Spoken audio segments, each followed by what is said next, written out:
विगत 3 वर्षों से एक एग्जाम की तैयारी कर रहा हूँ, लेकिन मेरा मन विचलित रहता है और मैं कभी भी नियमित अपना संपूर्ण ध्यान केंद्रित नहीं कर पाता।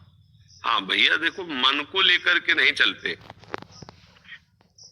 ये मन एक बिगड़ेल बच्चा है। ये बच्चा नहीं, वो को गुनगुना में खेल रहा है, को कार में खेल रहा है, और सब खिलौने फेंक करके मम्मी की गोद में आ रहा है, कभी सोच करके मल में ही खेल रहा है। बच्चा है ना, बिल्कुल बच्चे जैसा बिगड़ेल बच्चा, जिद्दी बच्चा, ये मन है। इसको फुसला के डांट के एक लक्ष्य पे लगाया जाता है। अब इस पे चलो कि ये जैसा कहे वैसा चले। आज तक कोई भी इसके कहने से सतमार्ग में नहीं चल पाया। ये बहुत बेईमान है, बहुत ही छलिया है। ये ऐसा छल कर देगा कि आपको सिद्ध बना देगा, काम हो गया, और दूसरे मिनट में वहां खड़ा कर देगा जहां बहुत दूर हो परमार्थ से। तब लगेगा ये क्या है, मैं तो समझ रहा था मेरा काम बन गया, काम पहुंचा दिया। इसलिए मन के अनुसार नहीं चलते, मनमुखी नहीं, गुरुमुखी चलते हैं। संतों की आज्ञा, गुरुजनों की आज्ञा पर मन को चलाते हैं, तब जाकर के लाभ प्राप्त होता है। मन के अनुसार चलने से नहीं हो। मन का तो बहुत विचित्र खेल है, सबको रोना पड़ता है, ये इतना विचित्र है, बहुत ही मतलब हार करके, मतलब आप लोग तो अभी जीतने का प्रयास ही नहीं कर रहे। जो जीतने का प्रयास करते हैं वो कई बार इसको घुटने पे लाते हैं, फिर वो चित्त फेंक देता है, फिर वो हार करके सोचते प्रभु मैं हार गया, अब तो कुछ करो। हार जुक्ति लगा के हार गया। 10 वर्ष ठीक चलेगा, 10 वर्ष, और 10 मिनट में 10 वर्ष की कमाई पे आग लगा देगा। 10 मिनट में इतना बड़ा शैतान बच्चा है, इसलिए बहुत सबल। अच्छा, इसको छोड़ नहीं सकते, जा मतलब नहीं रखते, जी नहीं पाओगे। वो एक ऐसा अपना अंग है जिससे हम अलग भी नहीं हो सकते और जिससे हम मिल भी नहीं सकते।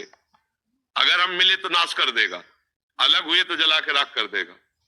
देखो ना, मन से अलग होके मन ऐसी मार देगा कि लगेगा कि भगवान और सब गुरु एक तरफ। पहले भैया तू बता तुझे चाहिए क्या, सब इसी में तो फंसे। आज हमें घुमाओ, चलो भैया घूमो। आज हमें दिखाओ, चलो भैया देखो। आज हमें ये भोगाओ, तो चाहे पैसा लगे चाहे जूता चले। नहीं, लोग जानते हैं ना, ये अगर काम किया तो हमारे डंडा भी चलेंगे, अपमान भी होगा, जेल भी मिलेगी। लेकिन मन ने कह दिया कि हमको ये दे, तो उस लाडले बच्चे के लिए उसके लिए चल दिया, वो पूरी जेल जिंदगी भर भोगा। बहुत विचित्र है ये मन।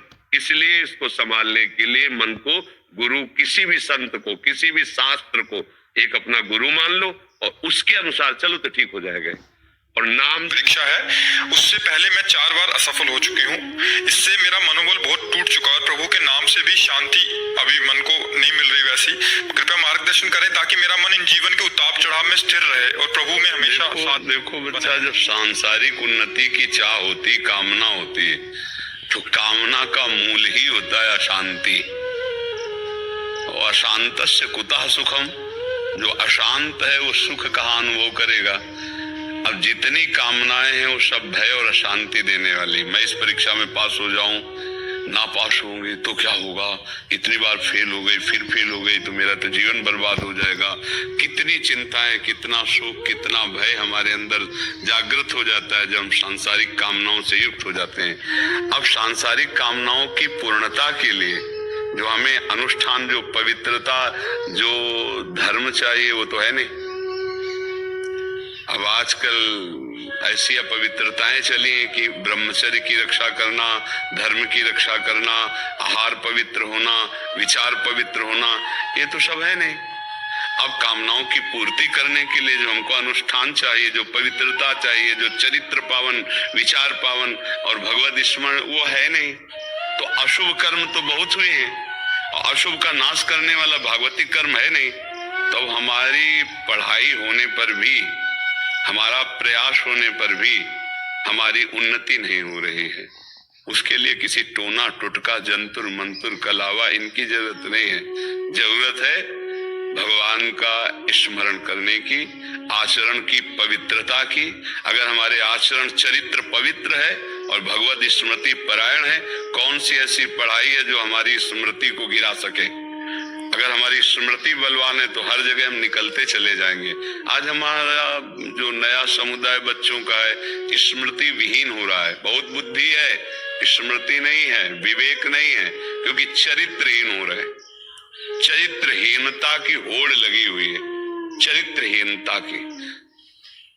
एक बच्चा 4-4, 5-5 गर्लफ्रेंड, एक बच्ची 4-4 बच्चों से ब्रेकअप करके नया गर्लफ्रेंड, बॉयफ्रेंड, ये सब क्या है?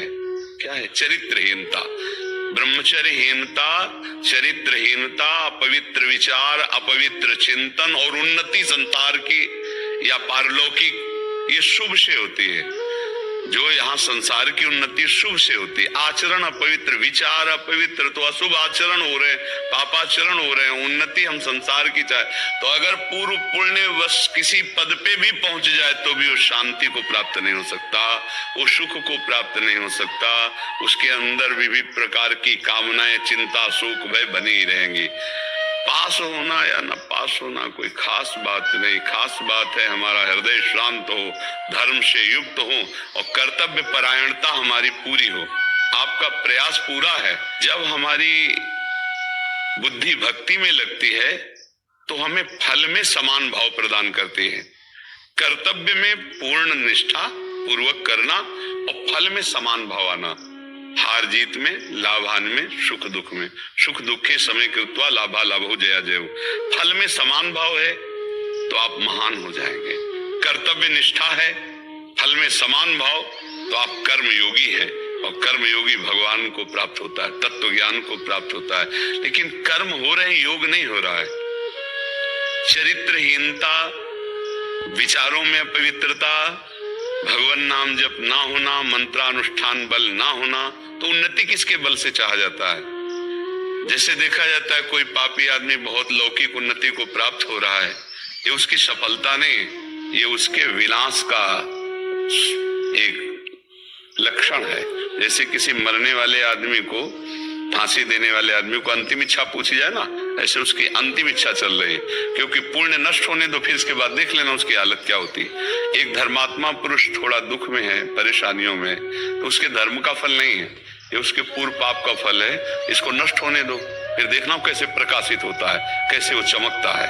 इसलिए हमें चाहिए कि हम कुछ नाम अनुष्ठान करें, चरित्र पावन रखें, विचार पवित्र रखें और परिणाम में समान भाव रखें। अगर परिणाम में समान भाव की